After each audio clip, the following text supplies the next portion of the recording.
Pulse refund procedure और RM लोडा VS SEBI. नमस्कार और आदाब दोस्तों, मैं यूएस खान और आप देख रहे हैं एसटी न्यूज़ टीवी। जैसे कि आप जानते हैं कि पीएसएल इंडिया लिमिटेड के संदर्भ में जो भी अपडेट हम आपके लिए लेकर आते हैं वो अपडेट पक्की और जैनमैन लेकर आते हैं। आज भी बड़ी अपडेट जो दोस्तों आपके लिए लेकर आए, उस अपडेट का मुखड़ा है पीएसएल इंडिया लिमिटेड का रिफ़ंड प्रोसीजर और सेबी एंड लोढ़ा कमेटी। जी हाँ दोस्तों, सेबी और लोढ़ा कमेटी ने पीएसएल के निवेशकों के देनदारी के लिए जी हाँ दोस्तों चुना गया, यानी कि सुप्रीम कोर्ट की तरफ से नियुक्त की गई आरएम लोढ़ा कमेटी। और सेबी विभाग, जैसे कि आप जानते हैं, 2016 में निवेशकों को पैसा देने में विफल रही थी। उसको लेकर सुप्रीम कोर्ट ने आरएम लोढ़ा की कमेटी को नियुक्त किया था ताकि वो सेबी विभाग के साथ मिलकर पीएसएल की प्रॉपर्टी को सेल कर सके। नमस्कार और आदाब दोस्तों, मैं यूएस खान और आप देख रहे हैं एसटी न्यूज़ टीवी। जैसे कि आप जानते हैं कि इस वक्त पीएसएल के निवेशक अपने पैसे को लेकर बहुत ज़्यादा चिंतित और परेशान हैं, क्योंकि एक दशक से उनका पैसा उनको नहीं मिल पाया। और अब फ़िलहाल जो पीएसएल का मैनेजमेंट निवेशकों के लिए अपना प्रपोज़ल सेबी विभाग के पास भेजता है तो उसे सेबी विभाग और आरएम लोढ़ा इग्नोर कर देते हैं। और ये 2018 में भी एक प्रपोज़ल सेबी विभाग के पास भेजा गया था पीएसएल मैनेजमेंट की तरफ से, लेकिन उसे सुप्रीम कोर्ट के सम्मुख ले जाकर आरएम लोढ़ा जी ने उस पर कुछ कमियां निकालकर, कुछ त्रुटियां दिखाकर उसे भी इग्नोर कर दिया, यानी कि उसे भी कैंसिल कर दिया था। और 2018 के बाद जो निवेशकों का प्रोसीजर चालू से विभाग ने किया, उसको देखते हुए ऐसा लगता है कि निवेशकों को पैसा मिलना मुश्किल ही नहीं नामुमकिन है, क्योंकि 2018 से लेकर अब तक केवल 5,85,00,000 निवेशकों में से 12 लाख निवेशकों को ही पैसा दिया गया, जिसमें 49,000 करोड़ रुपए की देनदारी में से केवल 460 करोड़ रुपया ही अभी तक निवेशकों के खाते में डाला गया। जबकि निवेशकों का कहना यह है कि हमारे खाते में अभी तक कोई पैसा नहीं आया। तो दोस्तों, 5,85,00,000 निवेशकों में से अगर 12 लाख निवेशकों के खाते में पैसा पहुंचता है तो ऐसे में निवेशकों को ऐसा ही लगेगा कि प्रोसीजर तो चालू है लेकिन हमें पैसा नहीं दिया जा रहा, क्योंकि निवेशकों की संख्या ज़्यादा है और अभी तक देनदारी के जो निवेशक हैं उनकी संख्या बहुत कम है। यानी कि जिनको अभी तक सेबी विभाग ने पैसा दिया उनकी संख्या केवल 12 लाख है और निवेशकों की संख्या 5,85,00,000 है। देनदारी 49,000 करोड़ और अभी तक 460 करोड़ ही दिए गए।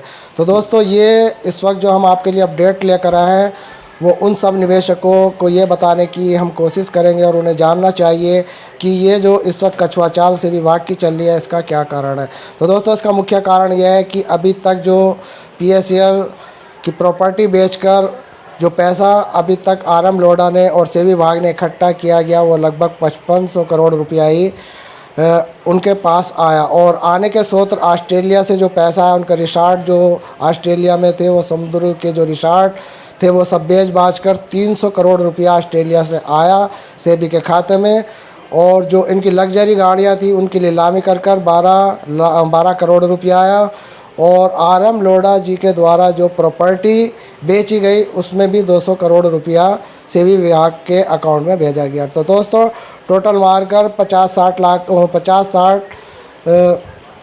करोड़ रुपया ही अभी तक सेबी विभाग के पास आया, यानी कि 300 करोड़ रुपया ऑस्ट्रेलिया से, 200 करोड़ रुपया से आरएम। और जो सेबी ने लग्जरिया गाड़ी बेची 12 करोड़ रुपया, उससे टोटल मार के यानी कि 60 करोड़ रुपया से कुछ ज़्यादा, 60 करोड़ 100 करोड़ रुपया, यानी कि दोस्तों अभी तक इतना ही पैसा सेबी के अकाउंट में आया। और देनदारी भी इन्होंने अभी तक लगभग 5500 करोड़ रुपए में से केवल 460 करोड़ रुपए की ही देनदारी की है, जो बहुत कम है। और ये इतनी कम देनदारी निवेशकों के सामने ये दर्शाती है कि आरएम लोढ़ा और सेबी विभाग निवेशकों को पैसा नहीं दे पा रहे हैं। और हकीकत भी यही है कि इस वक्त जो आरएम लोढ़ा और सेबी विभाग पैसे की देनदारी करने में विफल नज़र आ रहे हैं, क्योंकि हम जानते हैं कि पीएसएल की प्रॉपर्टी जो है देनदारी से 4 गुना ज़्यादा है और इतनी ज़्यादा देनदारी नहीं है जो निवेशकों को पैसा नहीं दिया जा सके। और अगर पैसा निवेशकों को अतिशीघ्र दिया जाता। तो दोस्तों 2018 में जैसे PSL के मेजरमेंट ने अपना प्रपोज़ल भेजा था, जैसे कि RM लोढ़ा ने प्रपोज़ल मंगाए थे कि जो भी निवेशकों की देनदारी करना चाहता है वो कंपनियां सामने आए। तो RM लोढ़ा के समक्ष जो प्रपोज़ल गए थे उनमें 12 प्रपोज़लों में से एक PSL मेजरमेंट का था। तो दोस्तों PSL के मेजरमेंट ने भी कहा था कि हम अपने निवेशकों की देनदारी इतने टाइम में कर देंगे और इतनी देनदारी हमारी है। लेकिन RM लोढ़ा की नीयत साफ़ नहीं थी। जैसे कि हम जानते हैं कि RM लोढ़ा अगर PSL के मेजरमेंट को के द्वारा दिए गए प्रपोज़ल को एक्सेप्ट कर लेते तो आज निवेशकों के सामने ये परेशानी ना आती। सॉरी दोस्तों, ये परेशानी का सबब जो है केवल RM लोढ़ा और सेबी विभाग की विफलता के ही कारण आज 5,85,00,000 निवेशक अपने पैसे को लेकर खून के आंसू रो रहे हैं। और भविष्य में कब तक ये पैसा मिलेगा इसकी भी कोई अपडेट सेबी या RM लोढ़ा के पास नहीं है। और अगर बात करें सुप्रीम कोर्ट की, तो सुप्रीम कोर्ट मुख्य दर्शक बना बैठा है, यानी कि वो केवल 6 महीने के अंदर निवेशकों का पैसा लौटाने की एक ऑर्डर देने के बाद उसके बाद अभी तक सेबी विभाग या RM लोढ़ा के ऊपर कोई भी इस वक्त मतलब सुप्रीम कोर्ट की तरफ से कोई मतलब निवेशकों के लिए हितों में कोई ऐसा ऑर्डर नहीं आया कि उनका पैसा देने में जो विफलता सेबी विभाग और RM लोढ़ा की हुई है वो क्यों हुई है। RM लोढ़ा की विफलता और सेबी विभाग की विफलता ये बताती है कि 49 करोड़ रुपए की देनदारी में जो है इस वक्त सेबी और RM लोढ़ा कमेटी असफल नज़र आ रही है। और अगर हम सरकार की करें या प्रधानमंत्री नरेंद्र मोदी जी की करें तो दोस्तों ये लोग इसमें हस्तक्षेप नहीं करना चाहते, क्योंकि नरेंद्र मोदी जी का ये कहना कि कानूनी प्रक्रिया चल रही है और हम कानूनी प्रक्रिया में कोई हस्तक्षेप नहीं करते, और उनका इतना कहना कि हम कानूनी प्रक्रिया का हस्तक्षेप नहीं करते, तो सरकार नहीं चाहती कि निवेशकों का पैसा जल्द से जल्द मिल सके। अगर सरकार चाहती तो RM लोढ़ा या सेबी विभाग से बैठकर मीटिंग कर सकते थे और इसके संदर्भ में किसी भी प्रपोज़ल जो कि दोबारा से निवेशकों के लिए मंगाए गए हैं उनमें से एक ना एक प्रपोज़ल को एक्सेप्ट कर लिया जाता। लेकिन केवल दिखावे के लिए प्रपोज़ल मंगाए जाते हैं, जो कि निवेशकों के हितों में कोई भी प्रपोज़ल अगर आता है उसको ये लोग जो है एक्सेप्ट नहीं कर पाते। और इस सब के चलते निवेशकों के अंदर एक आक्रोश है और ये आक्रोश की ज्वाला बहुत ज़्यादा भयानक रूप लेने वाली है। और दोस्तों जैसे कि हम बताते रहते हैं कि निवेशक और एजेंट लगातार आत्महत्या कर रहे हैं, ये आदरणीय नरेंद्र मोदी भी जानते हैं। उन्होंने भी अपनी एक स्टेटमेंट में ममता बनर्जी को कहा था कि हम जानते हैं कि आपने शारदा और रोज़ वैली जैसी चिटफंड कंपनियों का पैसा किस तरीके से खा गए या गुमराह कर लिया, वो हम अच्छी तरीके से जानते हैं किस तरीके से लोग वहाँ आत्महत्या कर रहे हैं। यानी कि ये कहना एक दूसरी पार्टी को था, यानी कि जो कोलकाता की एक सरकार, उसको ये कहना कि हम जानते हैं कि शारदा और चिटफंड कंपनी का पैसा कैसे उड़ाया गया। तो दोस्तों उसी नक्शे चाल पर ऐसा लगता है यहाँ पर भी ये इसका कॉपीराइट चल रहा है।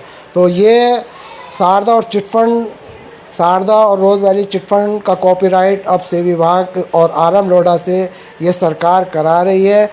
और यही वजह है जो इस वक्त हमारे आदरणीय नरेंद्र मोदी जी इसमें कोई संज्ञान नहीं लेना चाहते। नहीं तो दोस्तों उनके पास ना जाने कितने ट्विटर हैंडल पर, यानी कि मोदी जी के ट्विटर हैंडल पर ना जाने कितने निवेशकों ने अपनी पीड़ा को पहुंचाया और ना जाने कितने ऐसे संगठन जिन्होंने अपनी आवाज़ उठाई और एड़ी चोटी का जोर लगाकर भी प्रशासन या शासन को संज्ञान नहीं, प्रशासन और शासन सब कुछ कोई भी उसने संज्ञान नहीं लिया। क्या कारण है? यही कारण ढूंढने के लिए दोस्तों हम अपना समय समय पर कोई ना कोई अपडेट आपके लिए लेकर आते रहते हैं। ये अपडेट जो हम आपके लिए लेकर आए ये RM लोढ़ा और सेबी विभाग की विफलता के ऊपर आज की ताज़ा अपडेट लेकर आए। अपडेट से अगर आप सहमत हैं, सर्टिफाइड हैं, तो हमारे चैनल को अगर अभी तक सब्सक्राइब नहीं किया तो चैनल को सब्सक्राइब करें, वीडियो को दोस्तों में शेयर करें ताकि निवेशकों तक ये बात पहुंच सके कि क्या कारण है जो अभी तक निवेशकों की 49,100 करोड़ रुपए की देनदारी देने में सेबी विभाग और पीएसएल मेजर सेबी विभाग और आरएम लोढ़ा विफल रहे। तो दोस्तों, हम इस वक्त सुप्रीम कोर्ट और प्रशासन से अनुरोध करते हैं कि पीएसएल के निवेशकों को खून का आंसू ना रुलाया जाए और उनका रिफंड प्रोसीजर में तेज़ी लाया जाए और जल्द से जल्द उनका पैसे देने का जो इस वक्त एक सूत्र ऑनलाइन प्रोसीजर से चला है, इसे ऑफलाइन बनाया जाए और निवेशकों की परेशानी को दूर करने के लिए ऑफिशियल कोई ऑफिस सुविधा दी जाए ताकि निवेशक अपने पैसे की मांग को लेकर धरने प्रदर्शन ना करके निवेशक सीधा ऑफिस में जाए और अपनी परेशानियों का समाधान कराए। और प्रशासन और शासन से हम ऐसी आशा करते हैं कि जल्द से जल्द निवेशकों का पैसा वापस कराया जाए। नमस्कार, धन्यवाद, जय हिंद, जय